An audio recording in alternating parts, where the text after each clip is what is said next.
Your Honor, the state calls, or the defense calls Joshua Jarrell Guy.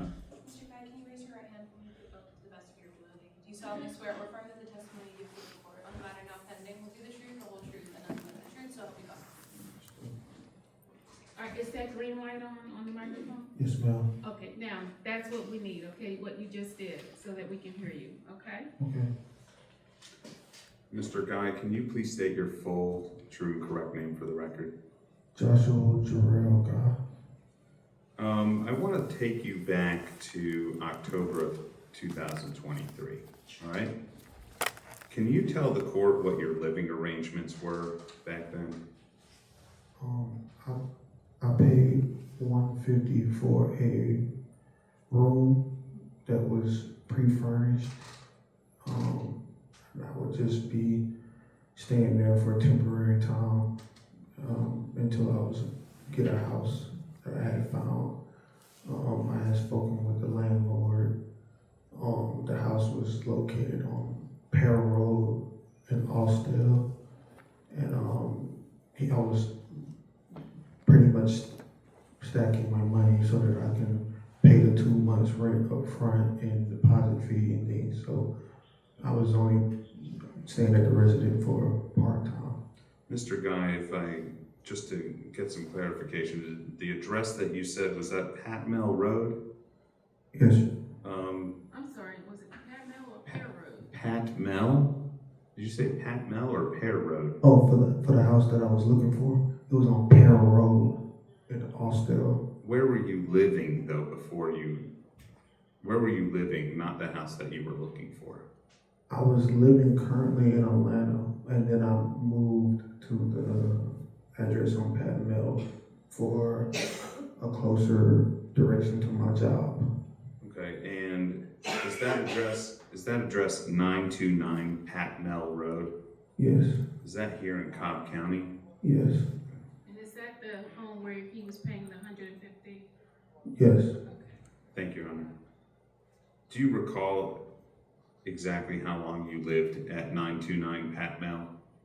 I can't really recall the direct time frame, but roughly around maybe 6 months tops. Were you employed at that time? Yes, Where were you employed? I was at Wade Ford. I was over the mobile mechanic, so had a great employment. And where is Wade Ford?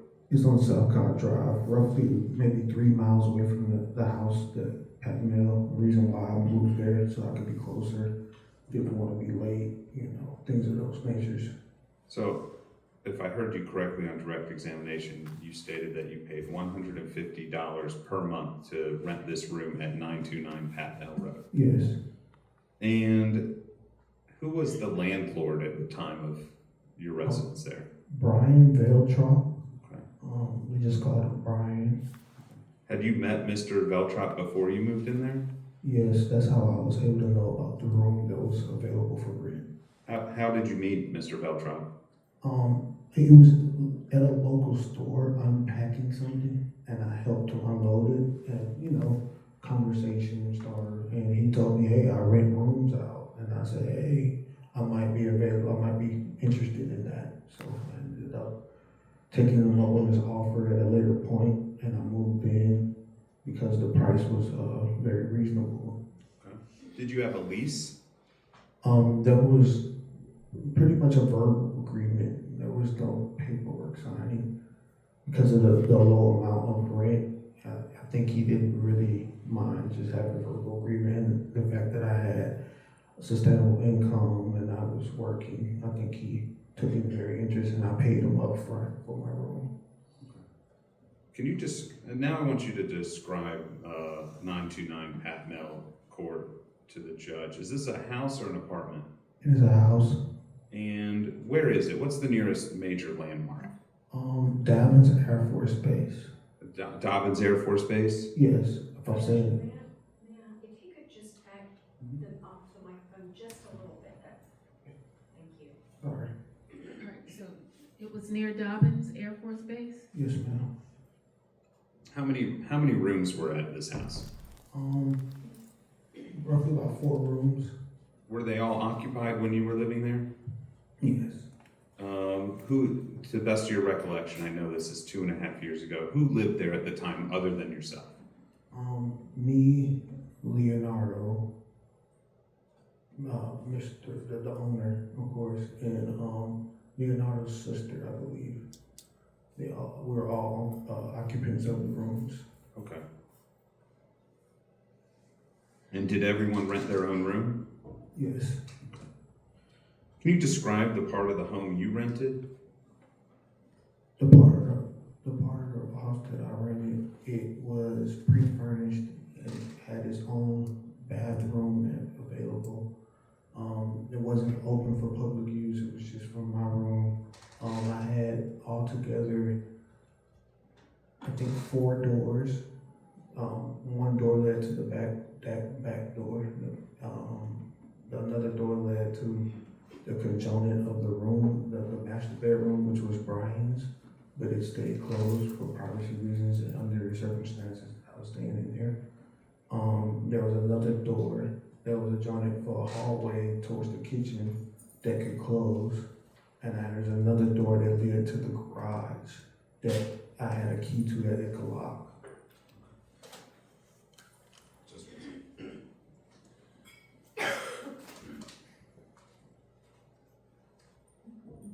You mentioned that your room had a bathroom. Did anyone else have access to that bathroom? No, If anyone wanted to come into your room, did they have to knock on the door first? yes, Did you have keys that could lock and unlock the doors? I could unlock and lock the door that I used to enter into my room, which was through the garage. Okay. Did you share this space with anybody? No, this was my own divine space unless I had company.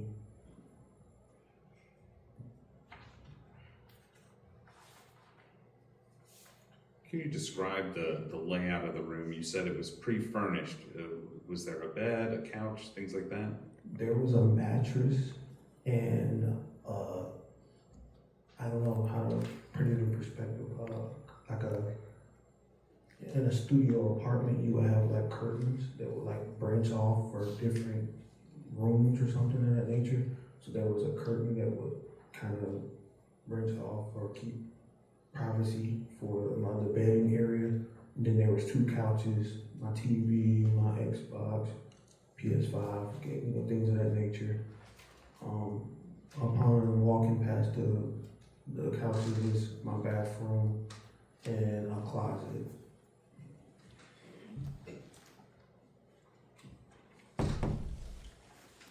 Just a moment.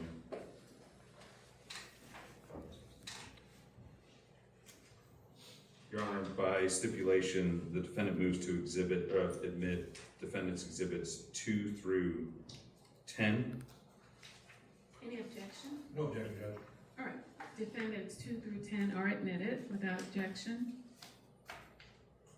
Your Honor, may I approach the witness? Yes. Mr. Guy, I'm showing you what is defendant's exhibit 9. Can you tell the court what that is? That is the door leading from the kitchen into my room. When that door is closed, it becomes a dead end into a pantry, as you can see in the picture. But when it's open, when I'm at home, when I allow people in, it'll enter into my bedroom. But as you can see, it's closed. Counsel, I do apologize, I'm unable to see what photos you're using on that. Defendant's exhibit 9. I know it's gonna be complicated, is there any way you can use the Elmo just so I can see when he's describing it? Sure, absolutely. And these are exhibits, so, you know.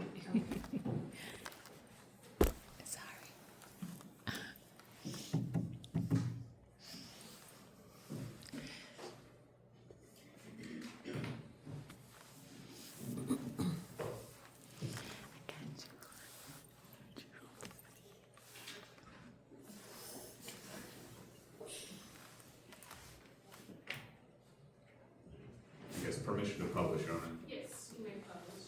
Switch it over now.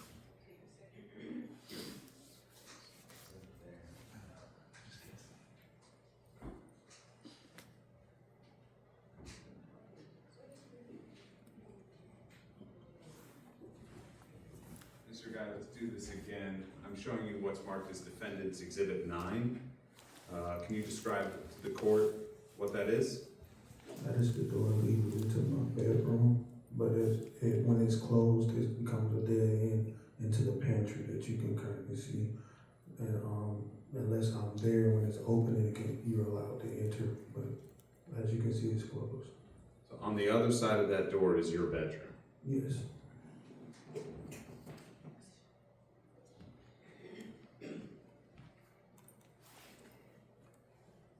Mr. Guy, this is Defendant's Exhibit 6. Can you please describe what we're looking at here? You're currently looking at my bedroom, not in its natural habitat, but it looks like it's been disturbed, but that's my bedroom. Is that after you've walked through the door shown in the previous exhibit? Correct. You're currently standing right when you walk through the door. And I see a gray sheet hanging in the back. What's that? That'd be my bed. That's the curtain that I explained of branching off as the bed, and then you have the couch in the living area. So Why did you hang a curtain? for privacy use, so extra privacy use while being in my room. Would you describe this as kind of a studio apartment? Of course, yeah. And you hung that sheet up as a room divider in a way. Right. And that's what I've actually bought it as, a room divider. I'm showing you what's marked as Defendant's Exhibit 4. Can you tell the court what we're looking at there? You currently see my bed in the back. You see the room divider disturbed. It's not currently up the way it should, but that's my bed in the room divider.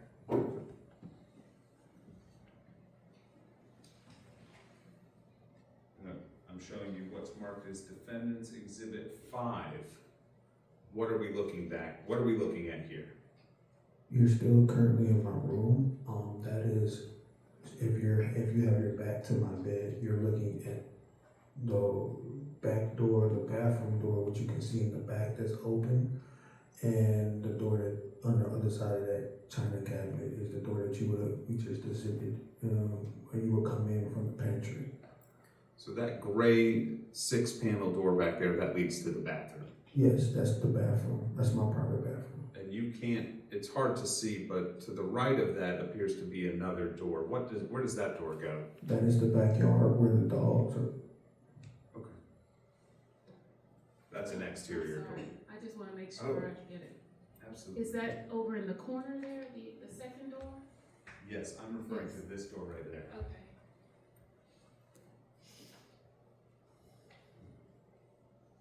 And that leads where? To the backyard.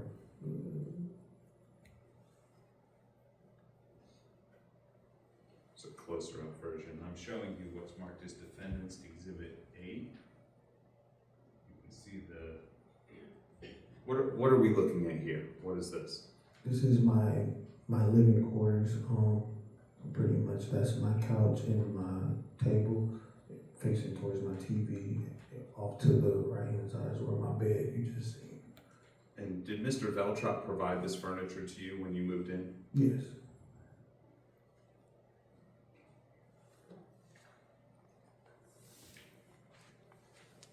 I can zoom out a little bit. Can you describe this picture, Mr. Guy? Yes, we're looking into my bathroom. That's my bathroom in my room. In that, we talked about that gray 6-panel door we saw earlier. Is that door right there? Correct. Okay, and that was your bathroom? Yes. Nobody else had access to it? No, not without permission.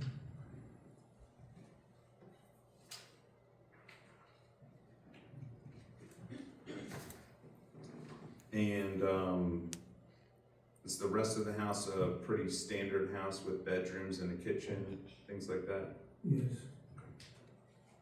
And the kitchen was a shared space? Yes. As we would call it, the common area. I saw a lot of doors here. Can you tell the court what maybe your habit and your routine was in the evening, closing up your room? Upon me coming home from work, I would come in, you know, if there were doors open, I would let them shut them, you know, cause sometimes when I leave, my door might be ajar, if, you know, because it's right there by the pantry, somebody might attack it or something of that nature. But other than that, I'll make sure all my doors are closed, because like I said before, I enter and exit through the garage where my lock and key, because that was my designated door to enter into my room and my Adobe, so I didn't need to use that door. But if that door was pushed or touched or shoved, I would shut it firmly, close it, lock it, and that stuff, and you know, proceed to my downtime of taking a shower, things of that nature. Did you typically make it known to the other tenants that you were going to bed and closing up? Of course, you know.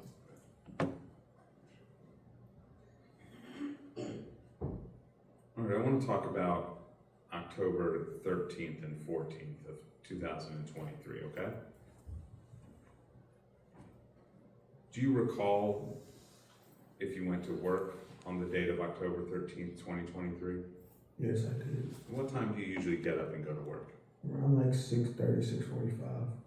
And how do you get there? I either get in my car or my truck. What time did you get off work that day? Roughly around 7. I usually work around anywhere from a 9 to 10 hour shift. And after you got off work, what'd you do? I can't really recall exactly what I did. It's been so long, but I think vaguely I remember just getting off work, grabbing something to eat, just checking in on people. Did you go to dinner with anybody? I did actually step out with a friend of mine as a co-worker. I also operate a box truck company, so he's a co-partner and a co-worker in it. We stepped out and got something to eat. I can't recall the time exactly when we stepped out. I do know I returned home around maybe like 3 o'clock. Did you come home first to 929 Pat Mel before going out to eat? I believe so. I'm not exactly sure. But Is that your typical routine to come home after work and possibly change clothes? oh, yes. Yeah. So I believe more than anything, I probably came home, things of that nature, showered. When you came home from work that day, do you recall who was at the house? My co-worker, exactly, truck driver, the usual band of people, because it's a rooming house, so there's a lot of different faces. I don't really, associate with them. If it wasn't my brother. And Mr. Ross, you can find a good stopping point whenever. This is fine, good. We can take this up after lunch. All right, so, made it home around 3 o'clock, is that AM? Yeah. PM? At night, yeah. Early in the morning? Yeah, 3 in the morning.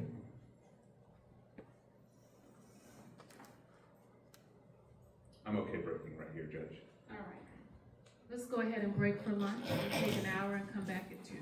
Thank you, Your Honor.